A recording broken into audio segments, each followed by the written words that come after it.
हम आज हरियाली अमावस की तुम्हें कथा सुनाते हैं, पावन कथा सुनाते हैं। पितरों की शांति के लिए ये व्रत बताते हैं, हम कथा सुनाते हैं। हम आज हरियाली अमावस की तुम्हें कथा सुनाते हैं, पावन कथा सुनाते हैं। पितरों की शांति के लिए ये व्रत बताते हैं, हम कथा सुनाते हैं। जब होता अमावस का दिन, कर पितरों के लिए तर्पण। जब होता अमावस का दिन, कर पितरों के लिए तर्पण। प्रिय भक्तजनों, आज हम आपको हरियाली अमावस की पावन कथा सुनाएंगे। प्रिय भक्तों, श्रावण मास में आने वाली अमावस को हरियाली अमावस कहते हैं, क्योंकि श्रावण मास भोलेनाथ को अत्यधिक प्रिय होता है। इसलिए इस दिन अमावस्या का महत्व और भी बढ़ जाता है। अनेकों भक्त भोलेनाथ की कृपा प्राप्त करने और पितरों की शांति हेतु अमावस्या के दिन व्रत रखते हैं। प्रिय भक्तों, हर एक व्रत की व्रत कथा अवश्य ही सुननी चाहिए, तभी व्रत का पूर्ण फल प्राप्त होता है। तो आइए भक्तों, सुनते हैं हरियाली अमावस की व्रत कथा।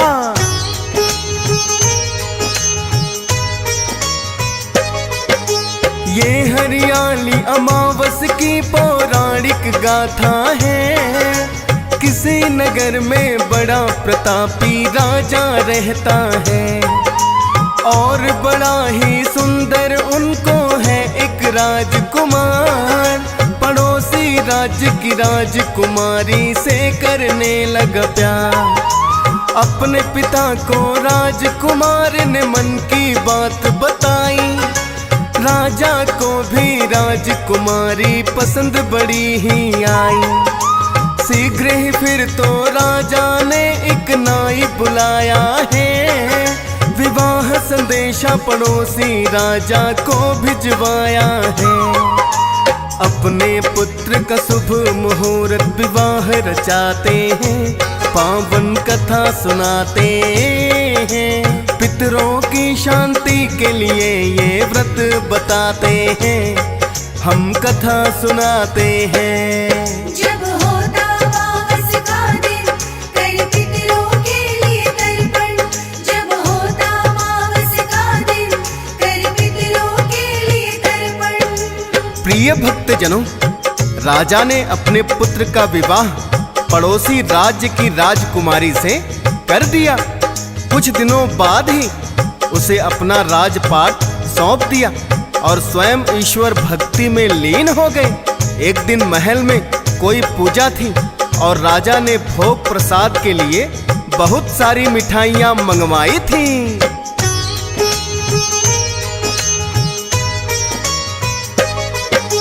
दासी लेकर आई है जब रखने को वो मिठाई। बिना बताए रानी ने उसमें से थोड़ी है खाई। हो गई पूजा, भोग लगाने का जो समय है आया। लाई गई मिठाई को है राजा ने कम पाया। किसने खाई मिठाई जब राजा ने पूछा है। बोली रानी मिठाई को कोई चूहा खा गया है।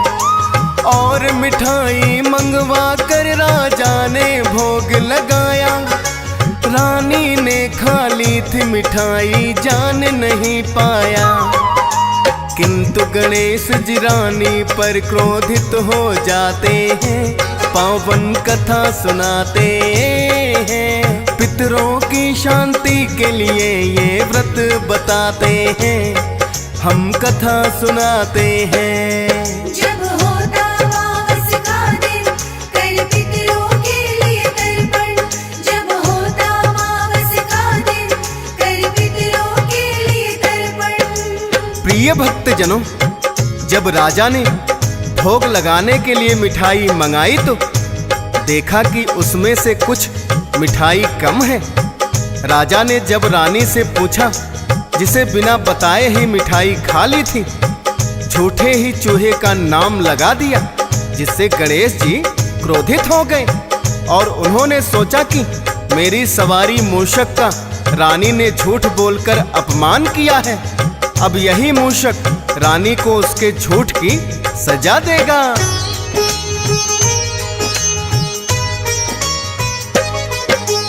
एक दिन महल में राजा के कुछ अतिथि आते हैं और राजा के कक्ष में रात को वो सो जाते हैं।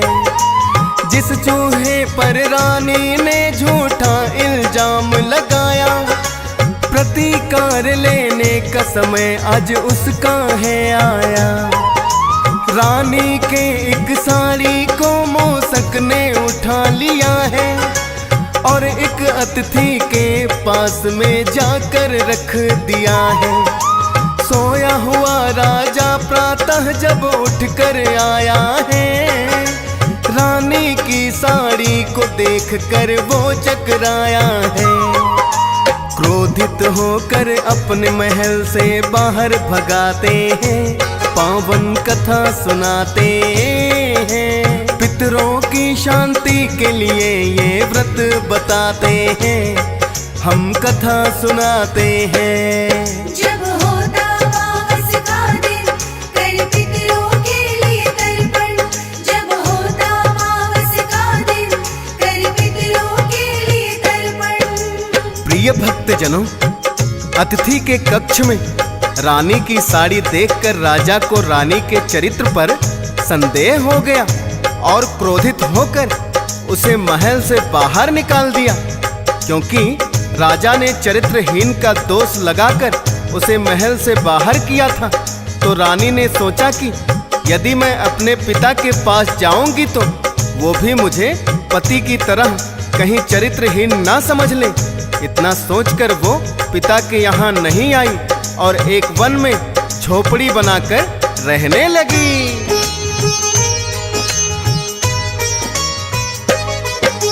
रानी तो निर्दोष ही थी, उसने सजा पाई। वन में एक पीपल के नीचे झोपड़ी अपनी बनाई।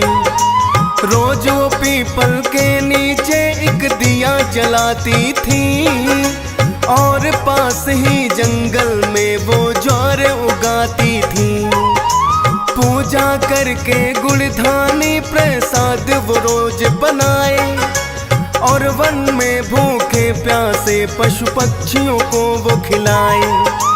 एक दिन राजा खेलने को गया वन में वहीं शिकार।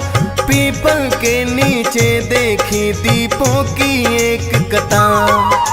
कौन यहाँ पूजा करता कुछ समझ न पाते हैं, पावन कथा सुनाते हैं। पितरों की शांति के लिए ये व्रत बताते हैं, हम कथा सुनाते हैं। जब होता अमावस का दिन, कर पितरों के लिए तर्पण।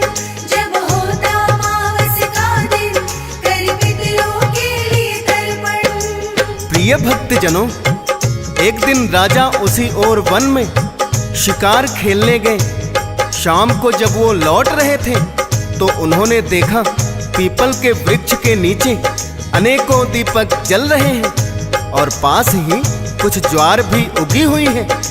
किंतु रानी उस समय राजा को दिखाई नहीं पड़ती। राजा को कुछ भी समझ नहीं आया और वो लौटकर महल में वापस आ गए। किंतु रात भर ये सोचते रहे कि ना जाने यहाँ कौन पूजा पाठ करता है।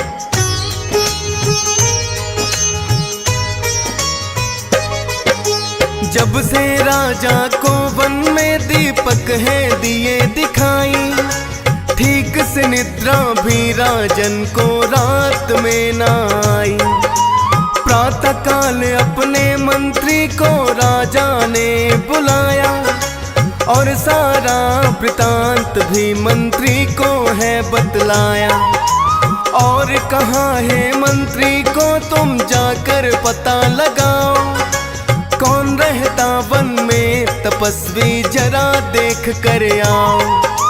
फिर राजा ने मंत्री को वो स्थान भी बतलाया, 4 कोस है दक्षिण दिशा में ये भी समझाया।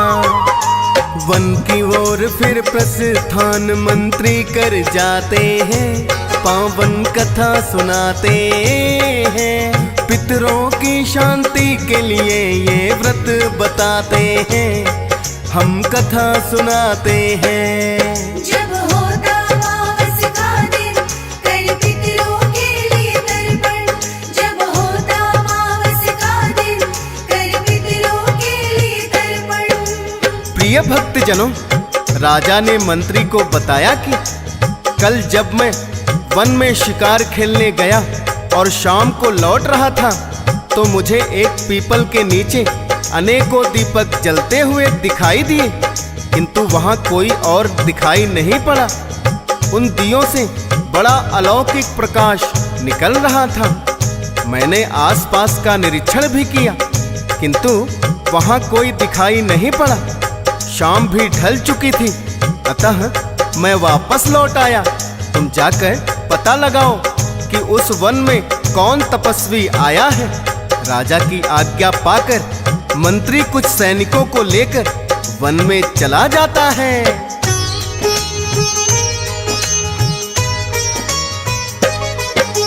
दक्षिण दिशा में ही वो स्थान था, राजा ने बतलाया।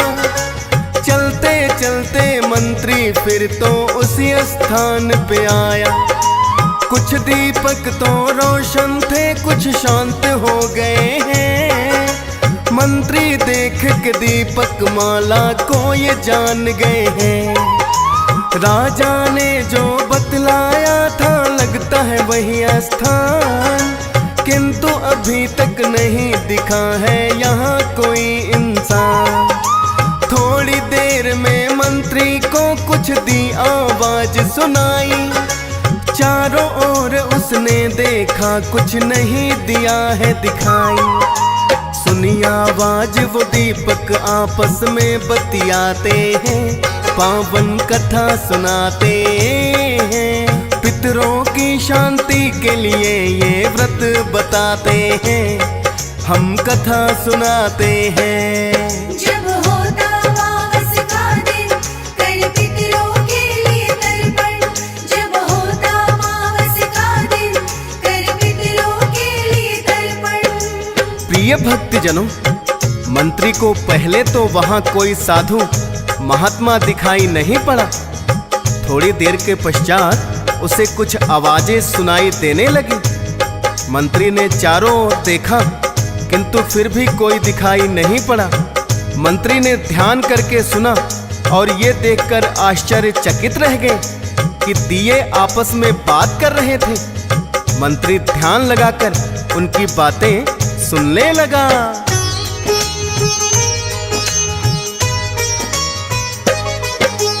आप बीती है सभी दियों ने अपनी अपनी बताई।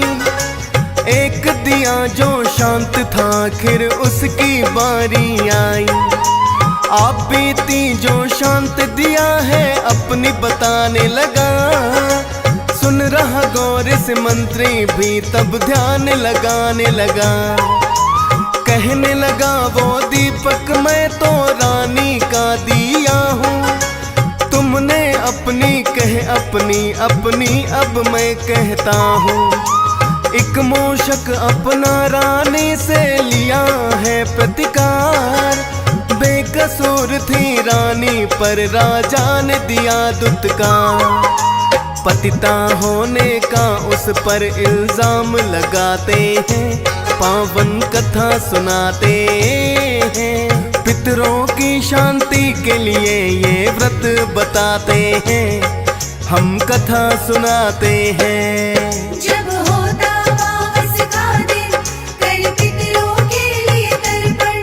जब होता अमावस का दिन, कर पितरों के लिए तर्पण। प्रिय भक्तजनों, जब सभी दियों ने अपनी आप बीती सुनाई और अंत में उस शांत दिए की बारी आई तो उसने कहा, मैं रानी का दिया हूँ। एक दिन रानी ने बिना भोग कि पूजा की मिठाई खा ली थी और उसका इल्जाम एक चूहे पर लगा दिया। चूहे ने रानी से बदला लेने के लिए रानी की साड़ी एक अतिथि के कक्ष में रख दी और राजा ने उसे पतिता कहकर महल से बाहर निकाल दिया। मंत्री ने उस दीपक की कही हुई सारी बातें राजा को आकर बता दी।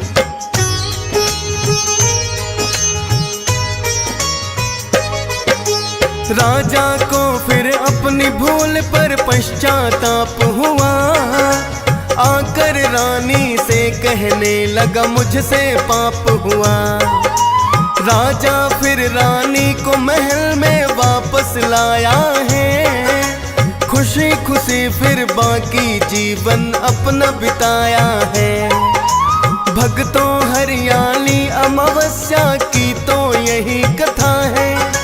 जो भी व्रत करता है कथा यही जाती सुनी पढ़ी है। श्रद्धा भाव से सुनते कथा को हंस राज रलहन। व्रत कथाओं का डीएस पाल भी करता है वर्णन। फौजी सुरेश भी शिव चरणों में शीश झुकाते हैं।